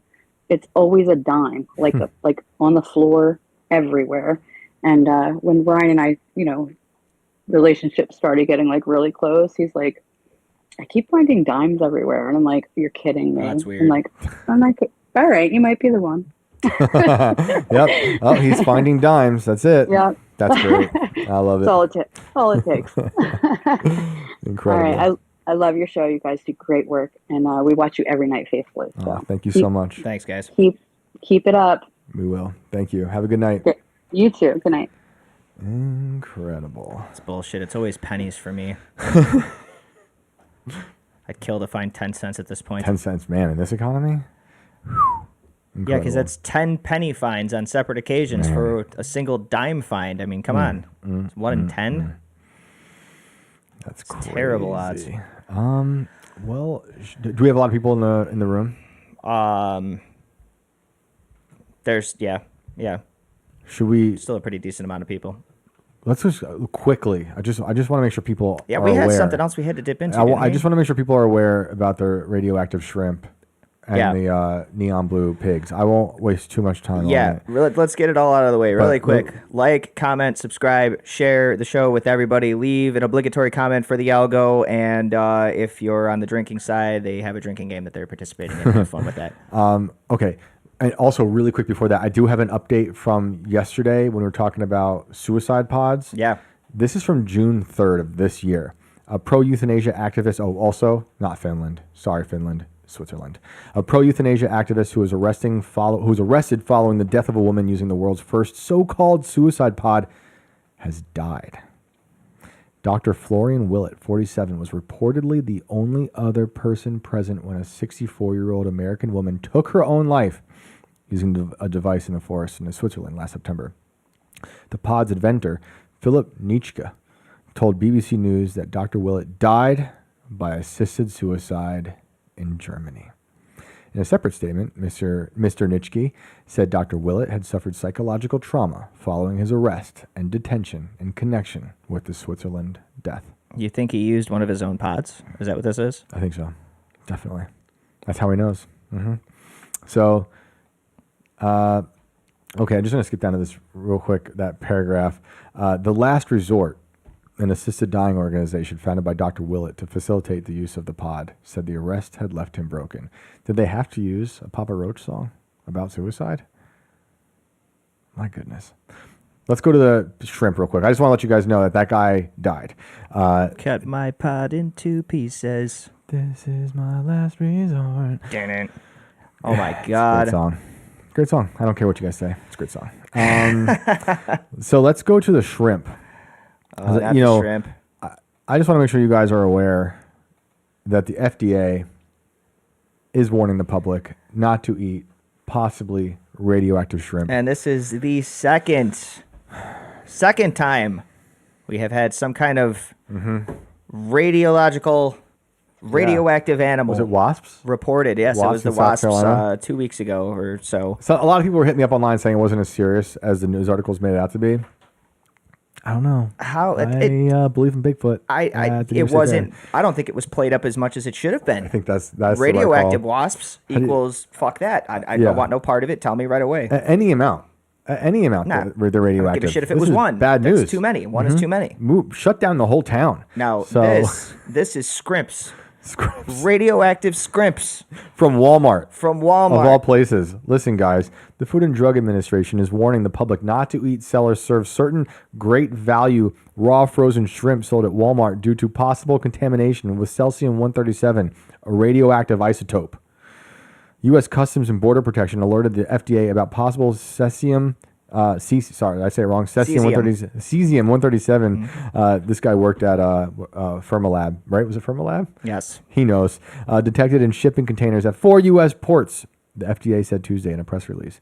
Testing on frozen shrimp from the distributor, Indonesia's BMS Foods, also tested positive, the FDA said. You know what's crazy is I actually had a craving for shrimp last week, and I ended up at Food Lion instead of Walmart that day, which was right across the street from Walmart on the other side of Seatown. Yep. And I don't know why the hell I was there or why I wanted shrimp. Yep.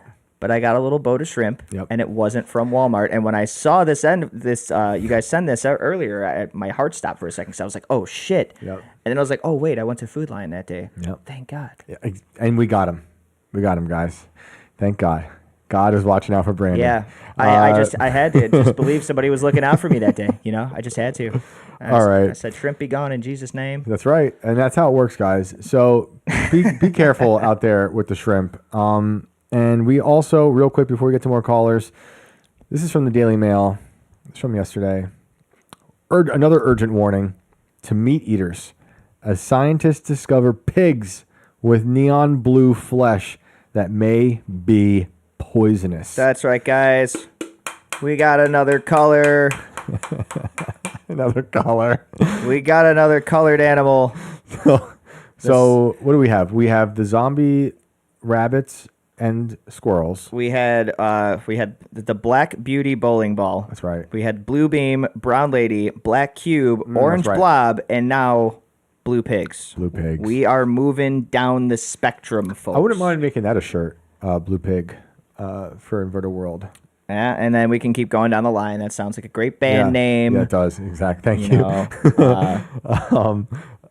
So, guys, this is serious, though. Game hunters have sounded the alarm after discovering wild pigs that are turning fluorescent blue in California. Where's that picture? Show them. Look at that.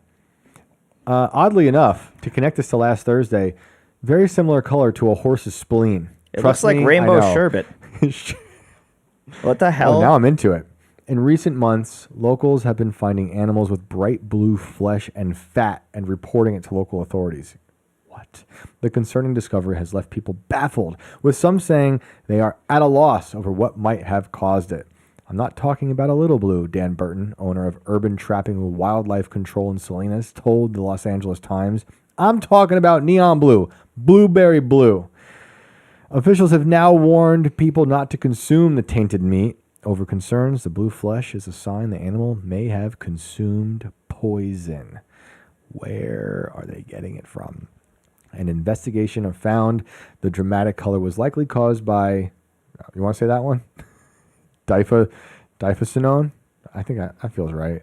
A dyed rodenticide, commonly used by farmers and companies to control the population of rats, mice, and squirrels. And they said that the effects may even extend to other species, including deer, bears, and geese. How many times are they going to show us the same picture of them ripping apart the flesh to show us the neon blue meat? Holy moly. Hunters should be aware that the meat of game animals such as wild pig, deer, bear, and geese might be contaminated if that game animal has been exposed to rodenticides. Pesticide Investigations Coordinator Ryan Borbor. Borbor? The guy going after boar? Berber? No, I'm going to say Borbor. But maybe Berber. Boar. Bill Burr. Get it? He specializes in boars. Exactly. I got it. From the California Department of Fish and Wildlife said, rodenticide exposure can be a concern for non-target wildlife in areas where applications occur in close proximity to wildlife habitat. So I'll leave it there for you guys. Be careful. Be careful when you're hunting for pig. I don't want you to eat blue pig. I don't want you to go to Walmart and eat radioactive shrimp. Watch out for the zombie squirrels. Watch out for the zombie rabbits. And if you're a Burmese, zombie rabbits. Oh man, that's awesome. And if you're a Burmese python, do watch out for robot rabbits. Let's do another caller. So much going on. Overload. So much going on. And that's just, I had so many other articles. We'll get to them tomorrow. Fucking overload. All right.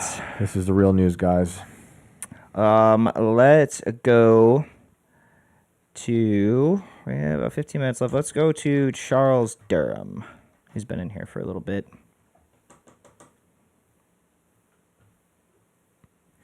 When are we going to find blue humans?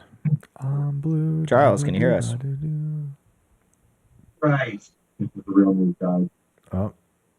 Let's go. If you can hear us, sir. Yeah, 15 minutes left. Let's go to Charles Durham. Let's Hey, hang on. It's still playing in the background. he just heard. He just heard that he's now on, and now we are with him, but he doesn't know he's been captured into the portal. Charles, can you hear us? Hello?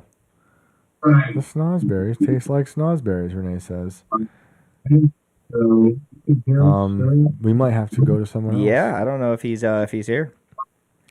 I'm seeing all right. Lots of Rob. I'm very, very impressed with you guys and your Rob Zombie lyrics. We will come back to Chuck. That warms my heart. Rab Zombie, says Robert. Oh, man. Okay. Let's go back down the list. Let's go to Monica. Vinny said green eggs and blue ham. Sounds terrible. Caitlin said synthetic pigs. Monica, can you unmute and everybody else drink? Big Lebowski said when I said Salinas, that's all he needed to know.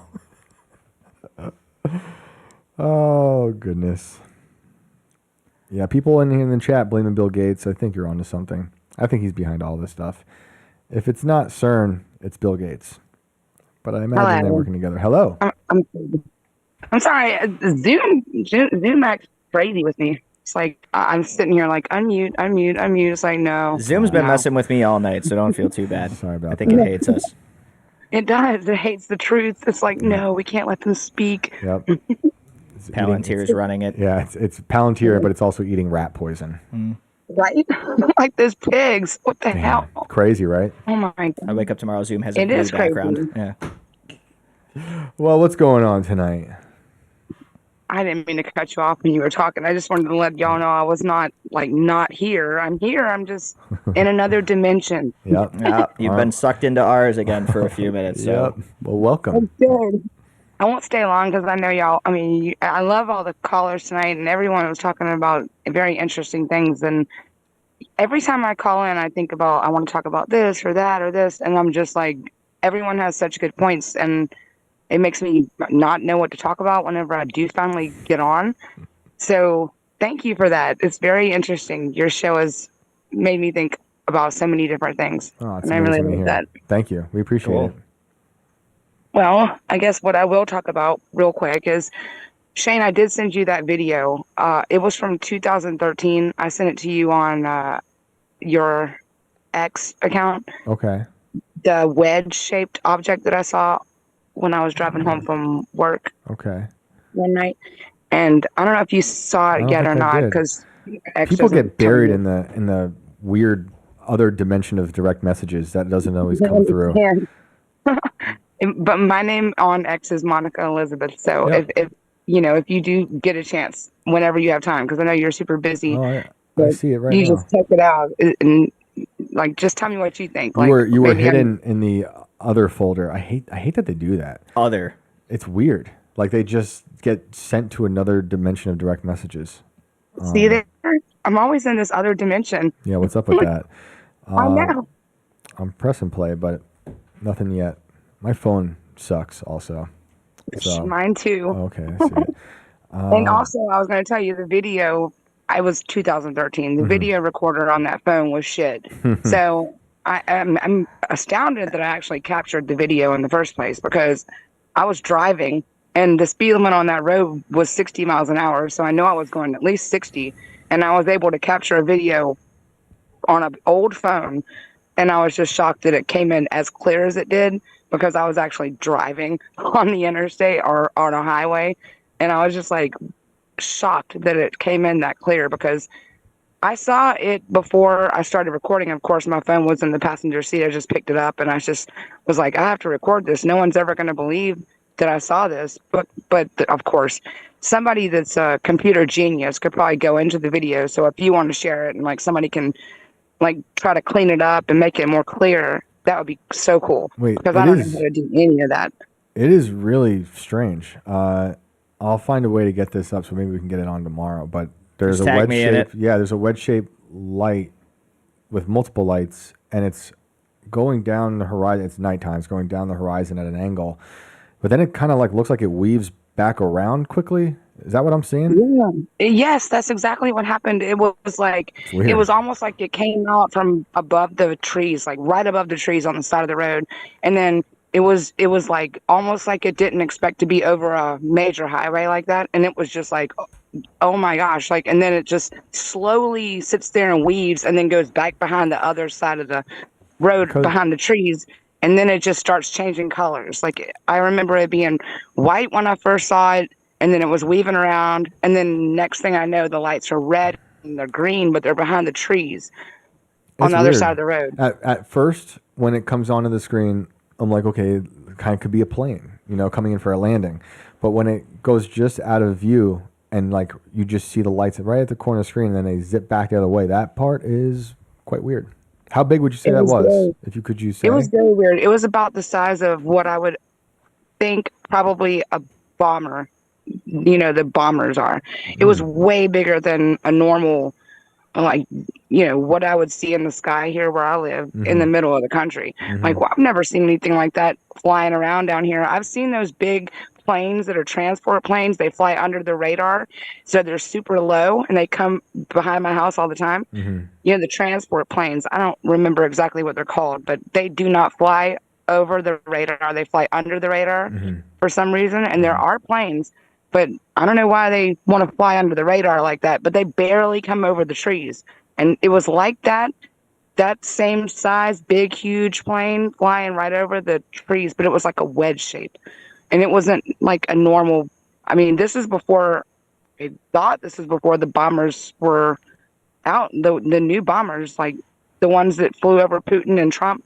It was shaped kind of like that, but it had all these lights underneath it. And I was like, if they were testing that out, why would they have all these lights under it that you could see so clearly? And why would it fly like right over a highway like that? Like, it was just really odd. Sounds like it wanted to be seen. I don't either. And that's why I think as soon as it realized it was over a highway and saw all the cars, it was like right behind the trees and then got lower. And so you couldn't see it anymore at all. No, I think it wanted to be seen initially. You think it did? Yeah, that's what it sounds like to me, is whatever the hell it was, it wanted to be seen. I know only like 10 people saw it because there wasn't very many people on the road that night. And I happened to be one of the people that saw it. And I was just like, I wish somebody else could have been there to see it, because the video is not as clear as I would like it to be. If it was clear, people would be like, what the fuck is that? Because that's exactly what I said in the video. And I was talking to myself. I was like, what in the fuck is that? Because I'd never seen anything like it. And this was in like 2013, like I said. And it was just shocking to me. But I've also seen other weird stuff out there in the country. Like one night, whenever I was like 15 years old, I saw what looked like an airliner just suspended in air. It wasn't even moving. And I wasn't on drugs. I wasn't drinking. I was just driving around, just got my license, and I see this airliner. It looks like a normal airliner, but it's not moving. It's just sitting in the middle of the sky. And that's why the timeline thing that everybody's been talking about was so interesting to me, because it does feel like whenever you see something like that you're seeing something from another timeline, and you're just witnessing something that's not, I don't know if it's right in front of you, but you're seeing something maybe from the past, or like, how else do you explain it? Like the airplane, I wasn't moving. I stopped the car because I was just shocked. I was like, what in the world is that? And it was just an airplane just sitting in the middle of the sky, and it wasn't moving. There's been recent footage of planes I've seen that can do that now. That like it's I've seen it suspended. before, but it's when the vehicle is usually moving, Right. depending on the direction that you're going in. If you're going with it, Like it's an illusion. it appears not to. It's an optical illusion. It yeah. appears like it's not moving at all, but actually, it's just kind of going with you. Exactly, Brandon. That's exactly what I was thinking, because whenever I came to a complete stop and I looked up there and watched it just sit there, I was like, this isn't. I might be looking at some sort of illusion, but it's not because I'm moving. You know, it's because maybe it's in another dimension and I'm here in this dimension. I can see something from another dimension in front of me. It was extremely weird. And I've seen the videos you're talking about where people are driving down the road and it looks like the plane is just sitting there. But this wasn't like that. This was like an open field and a big sky, and this airplane looks like an airliner is just sitting like, I don't know, 2,000 feet up in the air, and it's just sitting there. It's not moving. And as soon as I like sat there and stopped in the car and looked at it, and I'm like, what in the world? The next thing you know, I felt this immense feeling like, you aren't supposed to see this. You better get out of here. And like like I had this feeling like, get out of here. Like, you're not supposed to see this.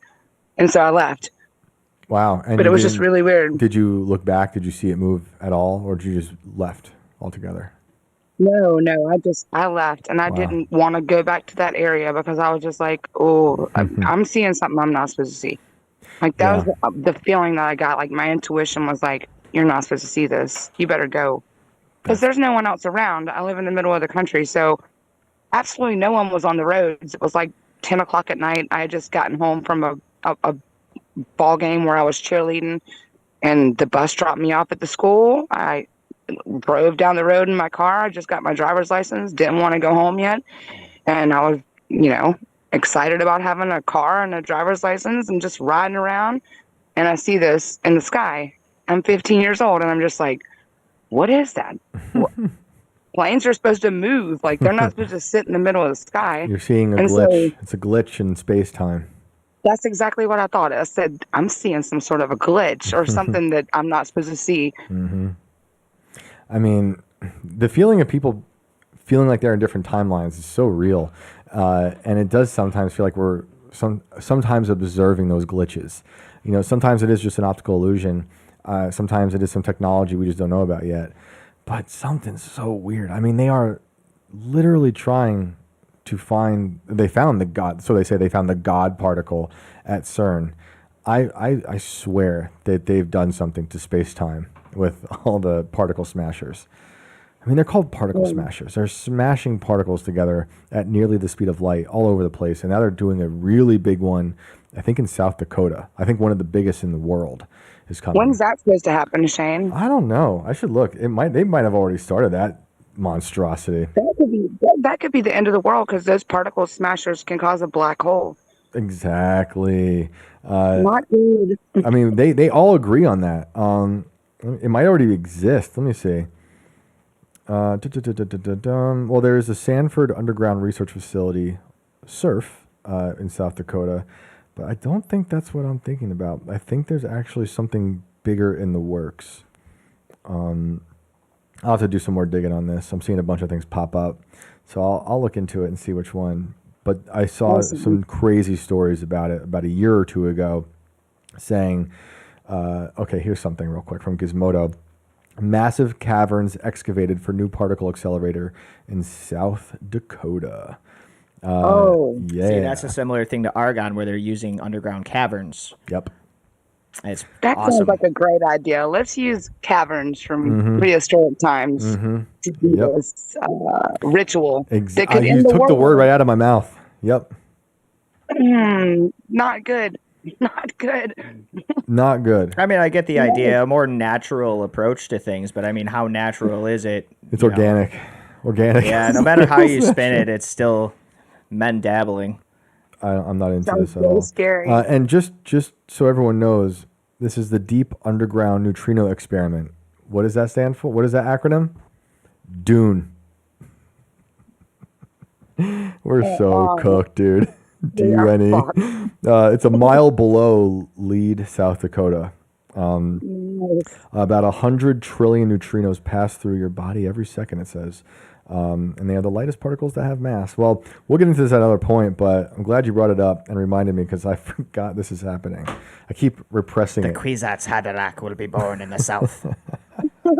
Well, thank you so much for taking my call, and I can't wait to see after you do your deep dive on this. What in the world when is it gonna all be over with? When are they gonna just blow us all up? Black holes.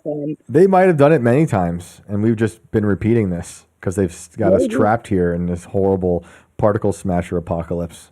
Keeps it. Seems like a cycle, doesn't it? Yeah. We're like the plane suspended in the sky. We're all trapped in this crazy world. We're just stuck. It's unbelievable. Well, it's always good to hear from you. Appreciate the call. Love you guys. Thank you so much for your show. It's awesome. Awesome. Thanks for watching. Have a great night. Ooh-wee. Oh man, how is it midnight already? Did I miss anything? Okay, I have Snake's email. I'm gonna hit up Snake tonight. I'm gonna send him a late email. Snake, we need you on the show. Wild. We're today, guys. Just so you know, we are in August 20th. Today is the day that Bigfoot's corpse will be on display at the New York State Fair for $7 to $9. Please go if you're in New York. Please call us tonight later on when we're back in the studio. If you've seen the corpse, what are your thoughts? Is it just a gorilla that Snake stole? I don't think so. I don't think Snake would do that.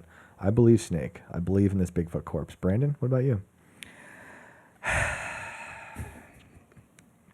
I believe that Build-A-Bear likely did their jobs like they were paid to do. So I don't think I don't personally think anything is going to come from this. I know everybody hates when I say shit like that, but I mean, I don't see this going anywhere except for where it currently is at a rate of $7 to $9 per view, because that's exactly what it's worth. Well, he's trying to make his money back on the taxidermy for some random ass shit that he found. I think that's my opinion, but you guys know me. The history books will be changed today. Ha. And we will find out as the day goes on what happened with Snake. Brandon, I shall face my judgment at a later time if that's the case, and I will openly admit that I was wrong should this be proven, but I don't think it's going to be. Just saying. But thank you guys for hanging out. Like, comment, subscribe, share, all that good stuff. My name is Brandon. I am your loyal producer and co-host for Inverted World Live. You can find me at Brando Inverted on Insta and on Twix. As always, don't forget to stay weird. We'll see you tomorrow. Shane. Guys, always a pleasure. Thank you for calling in. We will get to more callers tomorrow. Can't wait to hear from you. Thank you guys for participating in the show, in the chat. You guys are the best. You know already where to find the Bigfoot corpse and Snake. That's at the New York State Fair later today, $7 to $9. Hit it up. Let us know what you think. You know where to find me, Shane Cashman, online at all those fun places, all those dystopian great places like Instagram and Twitter. And I hope you guys have a good night. See you tomorrow. Later.